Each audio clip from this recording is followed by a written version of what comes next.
पंकजाताई माझ्याकडे आले म्हणून मी आली नाही म्हणून मी तिची बाजू घेतली नाही. धनंजय मुंडे माझ्याकडे आले म्हणून मी त्यांची बाजू घेतली. अशा खुनाच्या बदलात खून हे काही समाजाचं उत्तर नाही आहे. डॉक्टर बाबासाहेब आंबेडकरांचे सच्चे कट्टर अनुयायी होते. मनमाडच्या परिषदेमध्ये भीमसेन गुरुजी सामील झाले होते. अशोक सोनवणे त्याला मारहाण झाली, मग त्यांनी काय करायचं? त्यांनी पण खूनच करायचे. अशा खुनाच्या बदलात खून हे काही समाजाचं उत्तर नाही आहे. महात्मा गांधींनी आपल्या पॉलिटिकल थॉटमध्ये म्हटलं आहे की an eye for an eye will make the whole world blind. म्हणजे तुम्ही डोळ्यासाठी डोळा घ्याल तर विश्व अंध होईल. आणि एखाद्या संतांनी परंपरेने जे संतांची गादी सांभाळत असतात त्यांनी द्वेष, सूड, उपभोग ह्या सगळ्याकडे वरती जाऊन बोलायचं असतं. मी त्यांचं आज एक वाक्य ऐकलं की पंकजाताई माझ्याकडे आले म्हणून मी आली नाही म्हणून मी तिची बाजू घेतली नाही.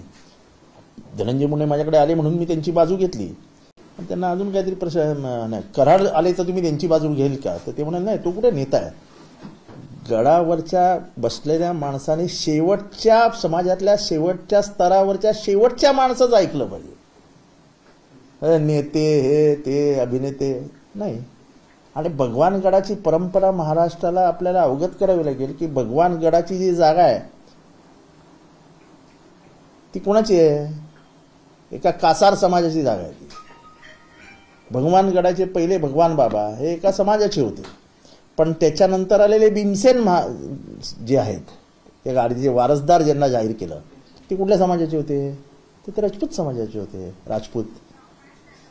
आणि त्याच्यानंतर राजकारण काय झालं हे अख्ख्या बीडमध्ये सगळ्यांना माहिती आहे की भीमसेन महाराजांना कोणाला गादीवर बसवायचं होतं. त्याच्यानंतर काय झालं, कोण मोटरसायकलवरनं गडापर्यंत पोचलं. हे असे काहीतरी वक्तव्य करून त्या गादीचं जे महात्म्य आहे ते कमी करू नका ना. त्या गादीने डॉक्टर बाबासाहेब आंबेडकरांचे विचार जपले आहेत. भीमसेन जे गुरुजी होते, म्हणजे जे संत भीमसेन होते, हे डॉक्टर बाबासाहेब आंबेडकरांचे सच्चे कट्टर अनुयायी होते. मनमाडच्या परिषदेमध्ये भीमसेन गुरुजी सामील झाले होते. त्या गडाची परंपरा ही समतावादी आहे.